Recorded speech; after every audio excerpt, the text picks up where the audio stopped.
folks, welcome back. It is getting rather windy. The storm was supposed to start at 8 o'clock this morning. It's just after lunch, folks, and we haven't seen any snow yet. But it's coming in about an hour, hour and a half, according to the radar, right? So, folks, I've been busy preparing for the storm, but over coffee this morning after my morning walk, I watched some videos. There's a lot of fear-mongering going on, folks. I was called a fear-monger once. I didn't like that one iota because that's not what I'm trying to do. What I'm trying to do is to help people open their eyes, look around a little bit, prepare a little bit for anything that might happen, right? We don't know. We don't know. This whole mess that we're in could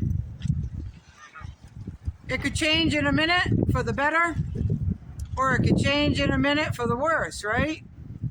We hope for the best and plan for the worst. That's my motto. So I didn't like it when I was called a fearmonger. Most of you came to my defense and said that I was not fearmongering. Thank you very much. That was quite a while ago on my other channel, right? So the fear-mongering, folks, does not help anyone do anything.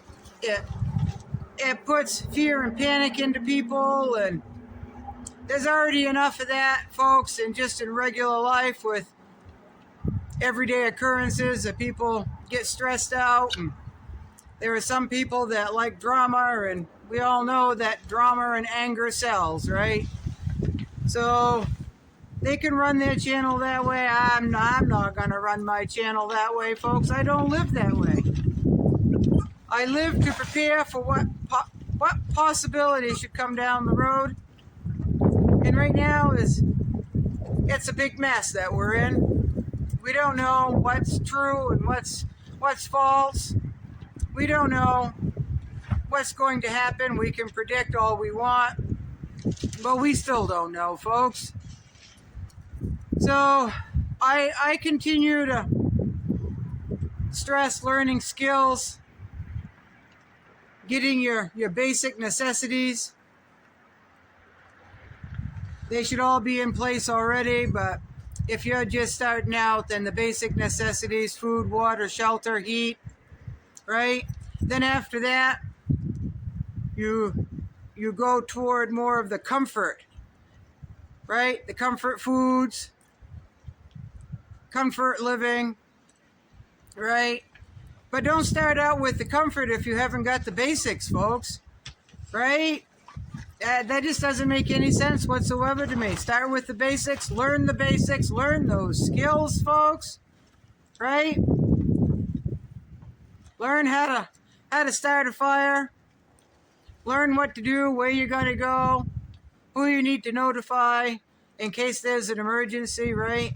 This fear-mongering of telling people to run for the banks, take all your money out, then run for the hills, right? And you're going to live like Rambo.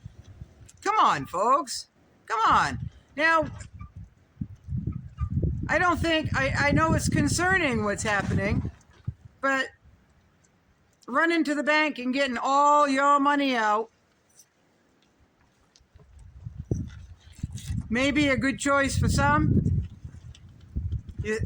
Unless something drastic happens, you're still going to have to pay bills. If you have cash at home, then you could probably pay your bills that way. But who wants to send cash through the mail, right? Who wants to do that? That's not very safe, folks.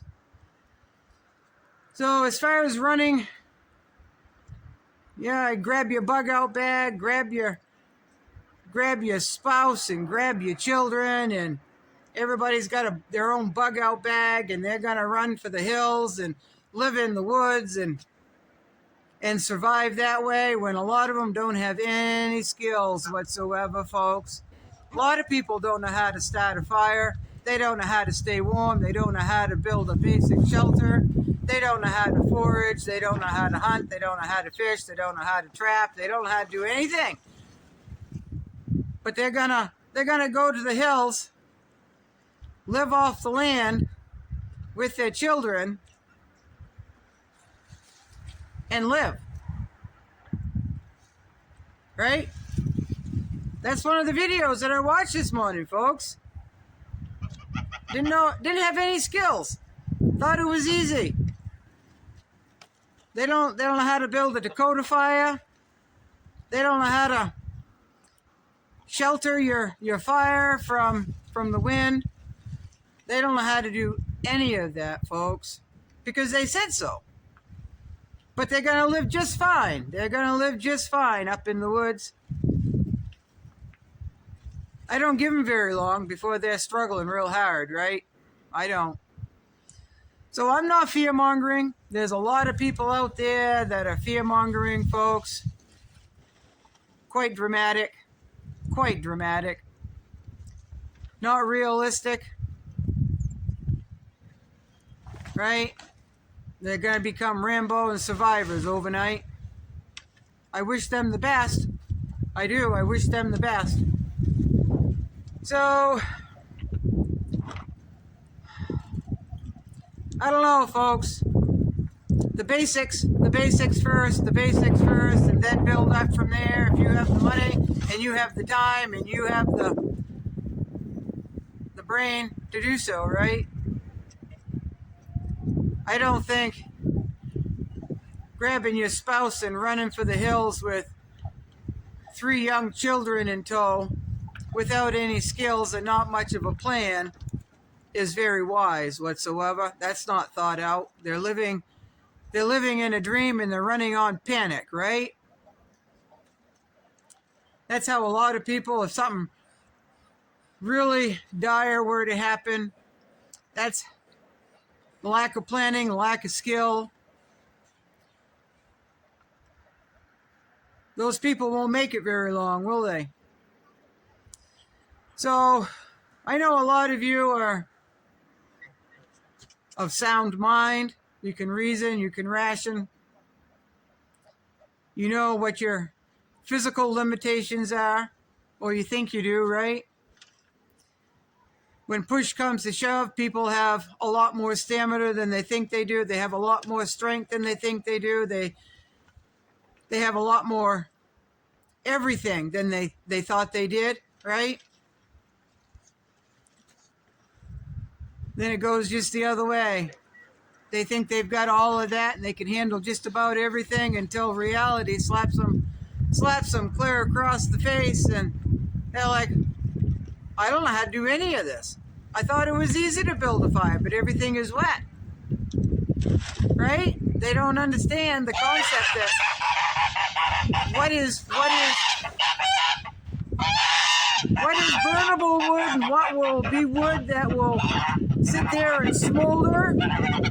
Right? And they're running from people. That's what they're going to be calling people, folks. People are going to follow that smoke. Right? Common sense. Common sense. A lot of people don't have it.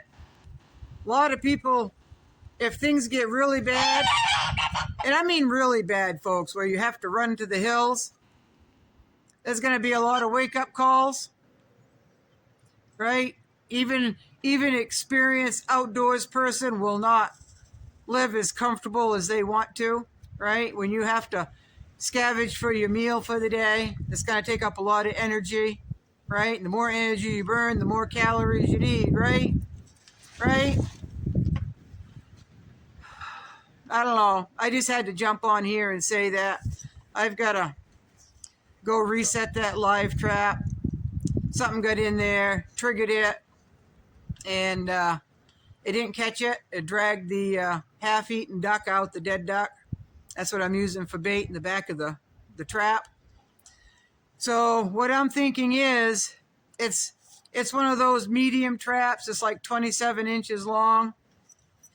But if another fisher got in there and it was a male, it would be long, and the back end might be at the front, and they're reaching in and, you know, grabbing that duck, and it trips that door to come, that closes to keep the critter in there. If their back end is right there preventing that door from closing, they can grab that duck and slide out and the door will close behind them, right? So I think that's what's happening. I don't think my trap is big enough. So I'm going to have to figure out something, folks. Yeah. So anyway, that's the update. That's the update. I'm going to grab a couple armloads of wood. I got to move my ash can before the snow, and that's about it, folks. And I think I'm going to just relax for the rest of the day, probably take a snooze. That's not like me at all to have to say that, but I didn't sleep very well last night. It just is what it is, right? So, y'all be good, right? The fearmongers are fearmongering because it excites them. It excites other people that like that drama, folks. There's no place for drama if the world is already chaotic and there's a lot of stress and uncertainty. I don't like drama, folks. I will stay right away from drama. And I don't need that. I don't need that. I need low-key, well thought out plans. I need to have a clear mind so I can think rationally and plan rationally, right? I don't work on fear and panic, folks. I don't. So, y'all be good. Thanks for stopping by.